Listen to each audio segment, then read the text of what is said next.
Военно-спортивные игры Аяйра – это не просто соревнования, а важный этап в подготовке будущих защитников Родины. В эти дни в столице среди сборных городских школ проходят соревнования, в которых ученики могут продемонстрировать свою физическую подготовку, навыки обращения с оружием и знания основ военной тактики. Игры среди школьников проходят ежегодно, становясь важной частью патриотического воспитания молодежи. Эти состязания призваны укрепить физическую подготовку, развить командный дух и познакомить ребят с основами военной службы. В рамках 5-й спартакиады по допризывной подготовке и гражданской обороны с 28 по 30 мы проводим городскую военно-спортивную игру Аяйра. Данная военно-спортивная игра Аяйра включает 7 видов. Это у нас перетягивание каната, подтягивание на перекладине, неполная разборка, сборка автомата, метание гранат на дальность, стрельба из автомата на полигоне. И 100 метров, значит, забег у девочек на 800 метров и у мальчиков на 1000 метров.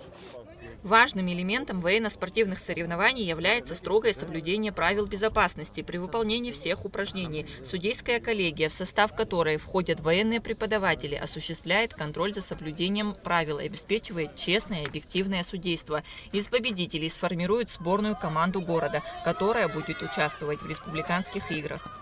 Каждый из школьников может проявить себя, свою физическую подготовленность. Соответственно, занимаясь активно спортом, военным делом, это в первую очередь патриотично, потому что сегодня мы на стадионе, но помимо легкой атлетики у нас и стрельба, и метание гранаты. В первую очередь это воспитывает в каждом ребенке патриотизм. Ну и, соответственно, они становятся быстрее, выше, сильнее. И каждый из детей мечтает попасть не только в сборную команды школы, но и сборную Сухума.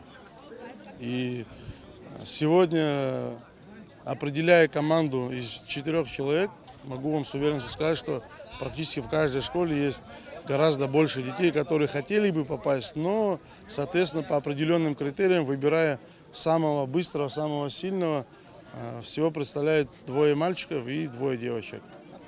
Целью военно-спортивных игр является популяризация здорового образа жизни среди молодежи и укрепление морально-психологической устойчивости. Участие в подобных мероприятиях помогает многим школьникам определиться с будущей профессией, сформировать свои патриотические убеждения и гражданскую позицию.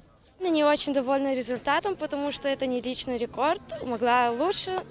Такие соревнования мне дают больше опыта, потому что мы с нашей командой выезжаем и в пределы Абхазии, ездим в Краснодар, в Сочи и в разные другие города, и поэтому мне это дает большой опыт.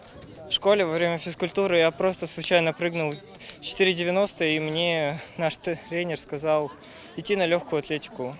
Познакомился с замечательным тренером Алексеем Алексеевичем, он тренирует уже 2-й год меня.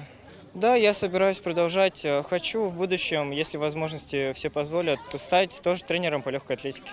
Поддерживает и вдохновляет и тренер, и родители, мама и бабушка. Победители будут определены 30 апреля после 2 видов состязаний – стрельбе из автомата и метания гранаты на дальность. Кунда-шоу, Рамо, Камки, Абхазское телевидение.